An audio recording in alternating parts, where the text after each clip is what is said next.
الحمد لله وكفى وصلاة الله وسلامه على رسوله المصطفى وعلى آله وصحابته ومن تبعهم بإحسان إلى يوم الدين. أما بعد أيها الأحبة في الله، الله تبارك وتعالى زمنك يا وقتك إن مريا وحكرني خسنده وحلق الشضو وظائف إيا الشقنا وأسمي زمن كستي وقت كستوكم مريا khasnadahaasi wixii aad gashato baad berri u baxsan oo kala bixi, hadday kuu xun tahay iyo hadday kuu fiican tahay. waxaan bilownay sanad cusub, waxaanan dhammaynay oo soo gabagabaynay sanad. waxaan dhammaynay oo bishii hadda dhamaatay dilxija inoogu dhammaaday sanadka 1441 ee hijradii nebiga sala allahu calayhi waaalihi wasalam. waxaan bilownay 1442 hijradii nebiga ka soo bilaabatay sala allahu calayhi waaalihi wasalam ayaan bishan bilownay. waa sanad cusub, sanad dhammaaday iyo sanad inoo bilowday. waa sanadkii kuu dhammaaday waxaa habboon inaad xisaabtanto maxaad faa'iiday maxaad khasaartay, inaad naftaada la fadhiisato ood la xisaabtanto oo aad la gooni noqoto oo aad miisaanka isa saarto ood sanadkaa dib u akhrido. sanadka khasnadiisa maxaa kuu galay? shaki ma laha haddaad dib u akhrido waxaa kaaga soo baxaya safxado fara badan oo madow, khaladaad badanood gashay, dunuub fara badanoo dabaalatay, wax badan baa kuu soo baxay. sidaynu u kala badannaha ama u kala badsannaba. ruuxa taajirka ee ganacsadaha ah sanadkiisa ganacsi markuu dhammaado xisaab xidh buu sameeyaa. wuxuuna xisaabiyaa xoolihiisa maxaa ku soo kordhay, maxaa ka nusqaamay, maxaa u yaalla, maxaa maqan, maxaa dayn ku maqan. xisaab xidh buu samaynayaa sanadkii. wakadaalika aakhiradaada sanad baa dhammaaday, xisaab xidh ku samee. maxaa kaa tegey, maxaa kuu qabsoomay, maxaad gashatay, maxaa khalad ah, maxaa wanaaga. halkaasaa waxaa ka imaanaysa marka sanadka dhammaadkiisa inaad towbad ku khatimto. ilaahu wixii dhacay iga dhaaf, qalbigaagoo ka xumaada, ka qoomooda, ilaahay dembi dhaaf weydiista, xumaantii inaad xidho. safxadaasi waa safxata kee inaad towbad ku xidho. yaa ayuha aladiina aamanuu tuubuu ila allah towbatan nasuuxa. mar walbaan farannahay oo laynaga rabaa towbadda inaynu cusboonaysiinno, لأن مر والب ذنوبتنا حل والبيع حالض والب ذنوبتنا بدن. داود ذنوبتنا وتوبة. مركز توبة كذلك سيد علماء ليه سنة عصبة كوب اللابان يوصفها عصب أو هذا باللوذي صفحة سنة واحد أجوه الرئي كقر ما إنه توبة نقضه. يا إله وانكوس نقنا يا وحي إقدع. أيضا وحوي سنة عصبة كفر فريسا وتكفر نيسا. bishan aynu ku jirno oo hadda aynu bilownay bishii muharram sanadka qamariga ama hijriga aba ka bilowda. waxay ka mid tahay afarta bilood ee sanadka ugu fadli badan ee ilaahay quraanka ku sheegay in ciddatu shuhuuri 'inda allahi 12 shahra. bilaha tiradoodu sanadka waa 12 bilood buu alla yidhi tabaaraka wa tacaala. isma badasho صدحي توم من نقطه كوي تومنا من نقدان. ذلك الدين القيم. وحكم إذا أفر بلاد أو منان خاصة له ولي هذا أشهر الحرم. أفر تاب بلاد تيسد حاب إنه كوتش الناس صدح دي إسكو حكتي ذو القعدة وبيش حجك كور ريساء يبيش حجك ذو الحجة يبيش أنو سنة كوه الريساء صدح ذا بلاد isku xigtay ashhurul hurum ka awaa. bilna waa goonideedu gooni bay u taagan tahay oo waa bisha rajab shacbaan iyo jumaada u dhaxaysa bilaha afarta mudnaan khaasay leeyihiin ilaahay baa qur-aanka inoogu sheegay tabaaraka wa tacaala waxay mudnaan ku leeyihiin wax kale ma aha qiimaha acmaasha la samaynayo wanaagsanna way ka qiimo badan tahay xilliyada kale allahumma ramadaan marka laga soo reebo dunuubta iyo khaladaadka la galana way ka culisiin oo way ka weyhiin bilahan dhexdooda saas daradeed baa ilaahay wuxuu yidhi falaa tadlimuu fiihinna anfusakum bilahan dhexdooda naftiinna ha dulminina maxaa laga wadaa naftiinna ha dulminina bimacnaa dembiyada iska ilaaliya waa lianna dulmi naftaada aad dulmido waa macaasida waa shirkiga waa bidcada waa dembiyada naftaaday ku soo noqonaysaa dhibaatadeedu adaa isdulminaya marka ha isdulminina wakadalika dadkuna waa adiga oo kale ee khalqigana ha dulminin bishani marka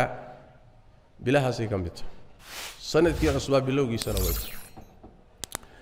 fadaa'isheeda waxaa ka mid ah sida nabigeenna ka sugan salawaatu rabbi wasalaamu calayh wuxuu yidhi soon la soomo ramadaan kadib ramadaan waa soonkii waajibka ahaa ee laasimka ahaa ramadaan marka laga tago soon la soomo waxaa ugu fadli badan buu nebigu sal alay wasalam bishan ilaahay ee muxaram soonkeedaa ugu fadli badan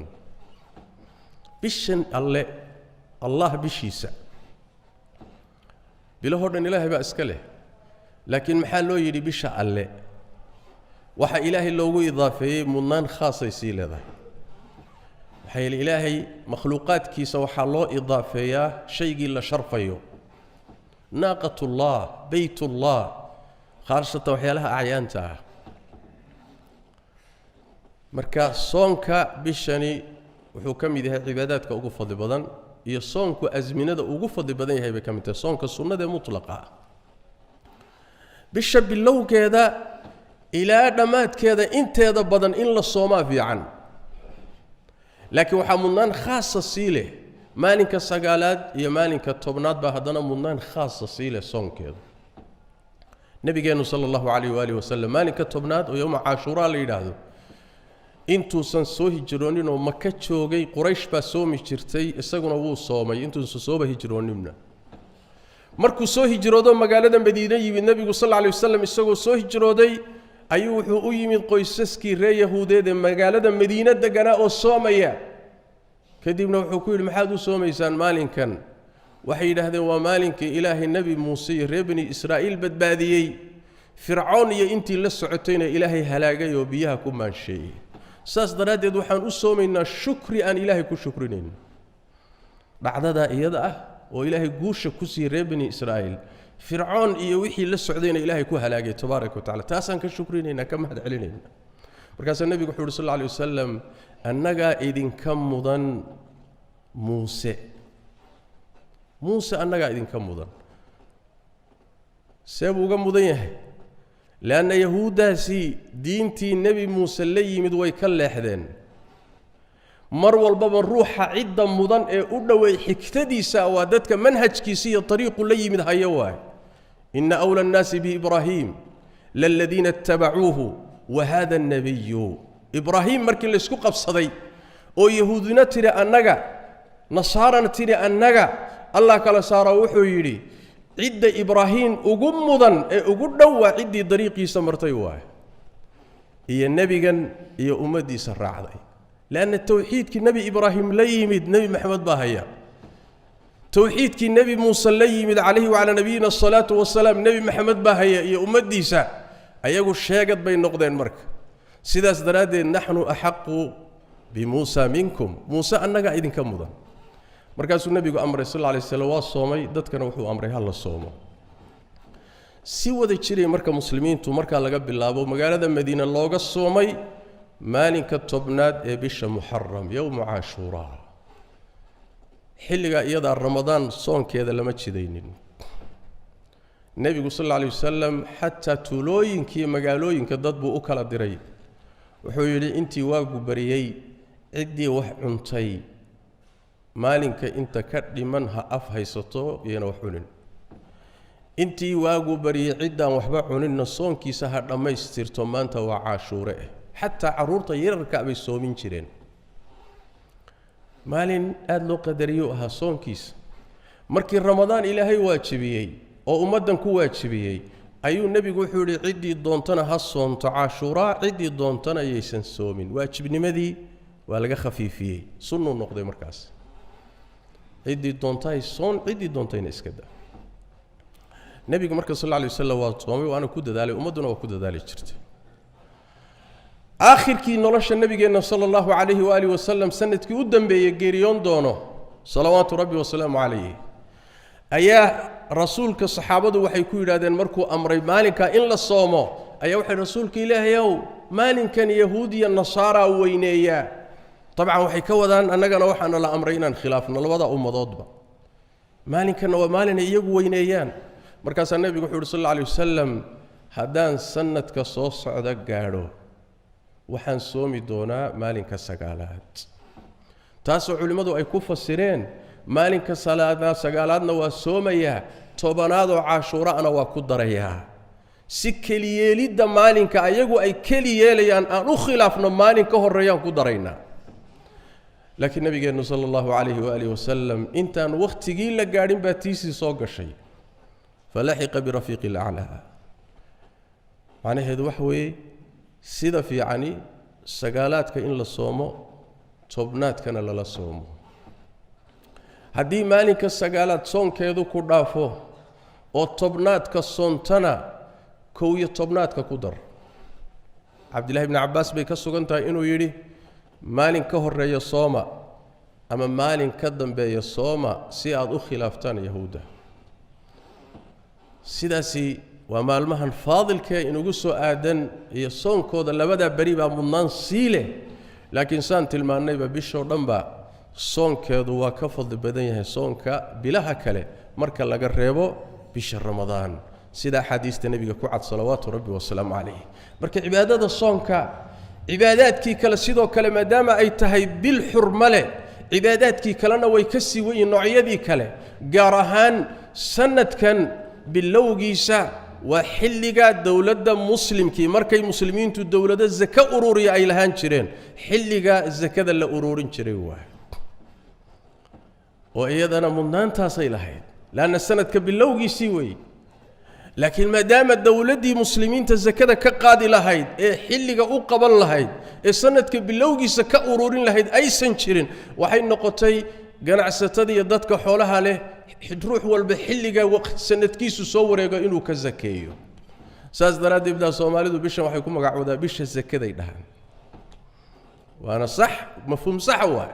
laakiin wuxuu ka soo bilaabanayay waa xilligii dawladaha muslimku ay sanadka bilowgiisa zakawaadka ka soo ururinayaan taana waxay ina baraysaa zakada soo wareegtay in la bixiyo oo zakada lagu dadaalo sadaqaadka iyo ihsaanka iyo samafalka khalqiga lagu dadaalo dhikriga iyo taacada ilaahay lagu dadaalo salawaadka iyo khayraadka dhammaan inta aad ka qaadan karto ka qaado bishan barakaysan ee ugu dambaysa bilihii xurmada lahaa saddexdii isku xigay ugu dambaysa Allah tabaaraka wa taala waxaan weydiisanaynaa inuu khayraadka ina waafajiyo azminada ina maraysana ilaahay tabaaraka wa taala kuwa ka faa'iideysta ilaahay inaga dhigo sallu wa sallimu ala khatamil anbiya'i wal mursalin allahumma salli wa sallim wa barik ala 'abdika wa rasulika muhammad وعلى آله وصحابته ومن تبعهم بإحسان إلى يوم الدين اللهم إنا نسألك الهدى والتقى والعفاف والغنى ربنا ظلمنا أنفسنا وإن لم تغفر لنا وترحمنا لنكونن من الخاسرين يا حي يا قيوم برحمتك نستغيث ردنا إليك ردا جميلا ووفقنا لما تحب وترضى اللهم اغفر للمسلمين والمسلمات والمؤمنين والمؤمنات الأحياء منهم والأموات برحمتك يا أرحم الراحمين وسبحانك اللهم وبحمدك نشهد أن لا إله إلا أنت نستغفرك ونتوب إليك